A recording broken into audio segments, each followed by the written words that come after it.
Welcome to Pie Uncut, where we break down the biggest shifts in technology and business into clear, powerful insights. Today's story is about a quiet but potentially massive move by Apple. The company is stepping directly into one of the most lucrative and competitive markets in tech: business productivity software, and more specifically, email. For years, this space has been dominated by two giants, Google Workspace and Microsoft 365. If you started a company, you almost automatically chose one of these: Gmail or Outlook, Docs or Office, Meet or Teams. That was the default path. But now, Apple is entering the game. And it is not just entering, it is attacking with a completely different strategy. Let's start with what Apple has actually launched. Apple is introducing a new hosted business email service as part of a broader platform called Apple Business. This includes email, calendar, company directory, and device management tools, all integrated into one system. Businesses can create custom domain email addresses, manage users, and run core communication tools from a single dashboard. The system supports up to 500 users per organization, making it ideal for startups and small to mid-sized companies. But here is the real disruption. Apple is offering the core service for free. This is where things get serious. To understand why this matters, we need to look at the current market. Google Workspace and Microsoft 365 are subscription-based services.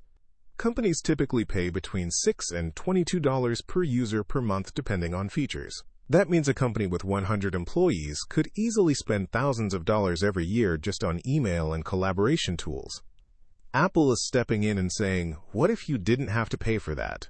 This is not just a product launch. This is a pricing attack. And pricing is one of the most powerful weapons in tech. Now let's go deeper into Apple's strategy. Apple is not trying to compete feature by feature with Google or Microsoft, at least not yet. Instead, it is focusing on integration and simplicity. Apple Business combines multiple services into one unified platform. Email, calendar, employee directory, device management, and even branding tools across Apple services like Maps and Wallet are all connected. This creates something very important: an ecosystem. Apple has always been known for its ecosystem in the consumer world. iPhones, Macs, iPads, AirPods, all working seamlessly together. Now Apple is bringing that same philosophy into the business world. And this is where the long-term strategy becomes clear. Apple is not just selling email. It is trying to make Apple devices the default choice at work.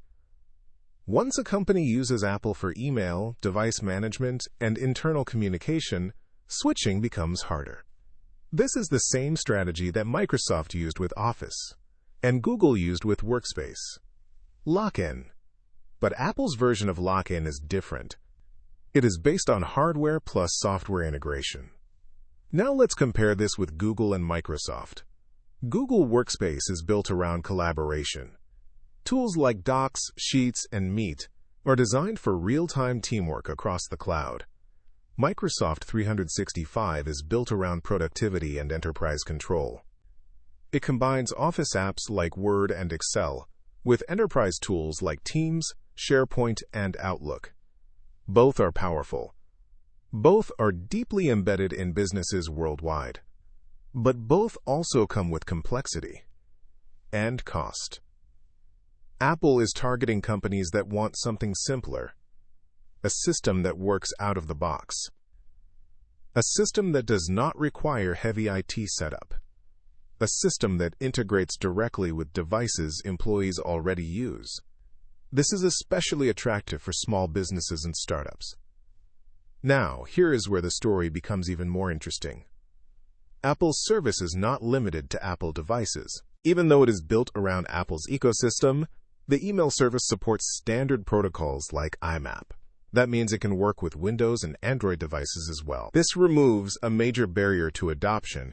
It means Apple is not just targeting its existing users. It is trying to expand into new territory, and that is a big shift. Historically, Apple has not been very aggressive in the enterprise market. It focused on consumers, while Microsoft and Google dominated business software. But that is changing. Apple is now consolidating its business tools into one platform, replacing multiple older services with a unified solution. This shows intent. Apple wants a bigger share of the enterprise market, and it is starting with a key entry point: email. Because email is the foundation of business communication. If you control email, you have a direct connection to every employee in the organization. Now let's talk about the competitive impact. For Google and Microsoft, this is not an immediate threat. Large enterprises are unlikely to switch overnight. They rely on advanced features, integrations, and compliance tools that Apple does not fully match yet. But for small businesses, this could be very disruptive. If you are a startup choosing your first email system, a free, simple, integrated solution from Apple becomes very attractive. And once you start with Apple, you may continue with Apple. This is how market share shifts over time, not through big, sudden changes, but through small decisions made by thousands of companies. There is also a financial angle to this. Apple is not relying on subscription revenue from this service.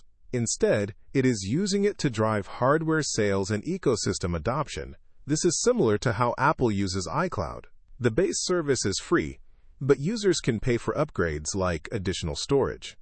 In this case, businesses get 5 gigabytes of free storage per user, with the option to upgrade up to 2 terabytes for a monthly fee, so Apple still has a monetization path.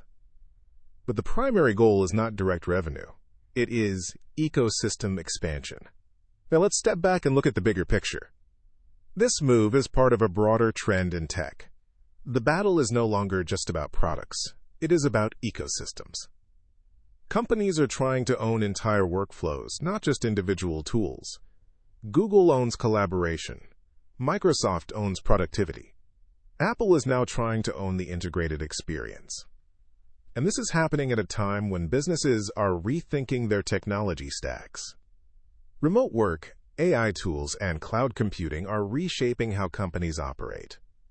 This creates an opportunity for new entrants, even giants like Apple. But there are also challenges. Apple lacks some of the advanced features that enterprises rely on. It does not yet have the same level of third-party integrations. And it is entering a market with deeply entrenched competitors, so success is not guaranteed. But the strategy is clear. Start with small businesses. Offer a free, simple solution. Build an ecosystem. And expand over time. To conclude, Apple's move into business email is not just about email. It is about entering a trillion-dollar market. It is about challenging 2 of the most powerful players in enterprise software. And it is about redefining how businesses choose their technology. The question now is not whether Apple can compete. The question is how far it can go. Because if Apple succeeds, this could reshape the future of workplace technology. And it could force Google and Microsoft to rethink their own strategies. This is Pi Uncut. Stay informed, stay ahead, and I will see you in the next one.